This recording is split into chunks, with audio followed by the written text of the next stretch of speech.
just never thought about it.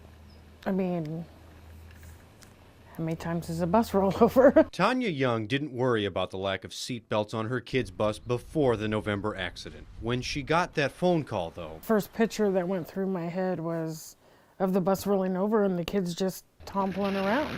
she and her husband Jason welcomed the idea of seat belts following the accident. The main thing is just to get the kids safe. That's what we need. The kids have to be safe at all times. Lived through it as a student and now as a superintendent as well. Louisa Muscatine Superintendent Mike Van Sickle says his school bus tipped over in a ditch back in the 70s when he was in middle school. I can feel for the kids that were involved because, yeah, it's a scary situation.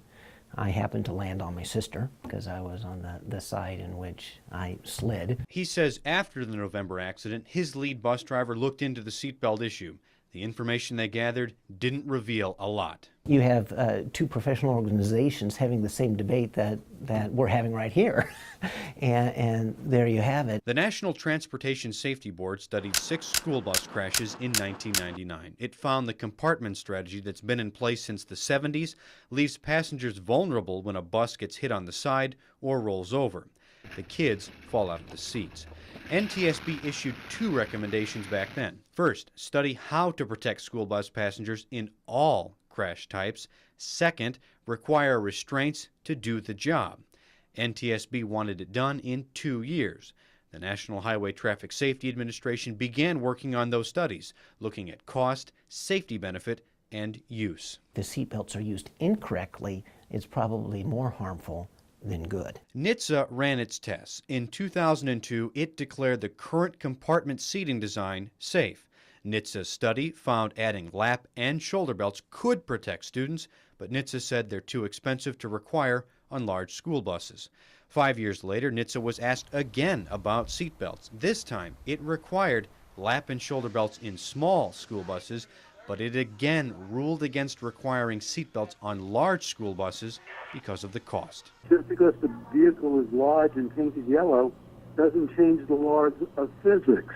Dr. Alan Ross leads the National Coalition for School Bus Safety.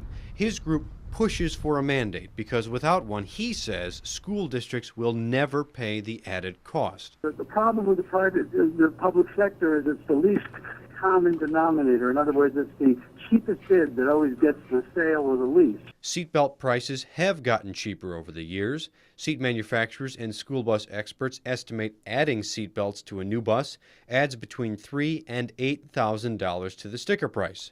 Trouble is, a new bus costs around $100,000. It is kind of a hard sell. Louisa Muscatine Superintendent Mike Van Sickle says his district buys 1 new bus every year. Right now, it only has 1 bus that is considered seatbelt ready. He says upgrading it would cost $29,000.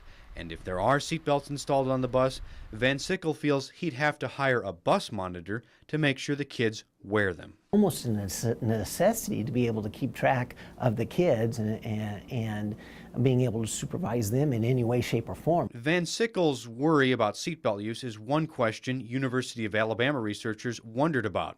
They studied seatbelt use in 2010 and found students would wear seatbelts on buses 62% of the time. Their research says seatbelts would help reduce the severity of injuries and reduce deaths. However, their study found replacing buses in Alabama over 10 years would cost $117 million. That far outweighed the estimated benefit of saving 1 life worth $38 million.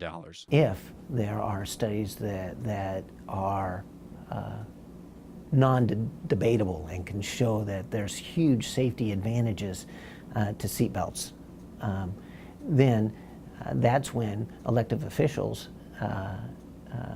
or hired officials like myself need to take those types of things and make policy or make law. The majority of students involved in the Louisa Muscatine bus crash say they would wear seatbelts, especially after being involved in a crash. The Youngs say they support the added cost. The biggest thing is our kids are home tonight. They're safe. You know, we get to hold our kids. And if they have to convince other taxpayers to cough up extra money, the Youngs feel it is a strong sell. Well, maybe they have grandchildren. Maybe they have a friend that has a child that rides the bus. Do they want that child to come home safe?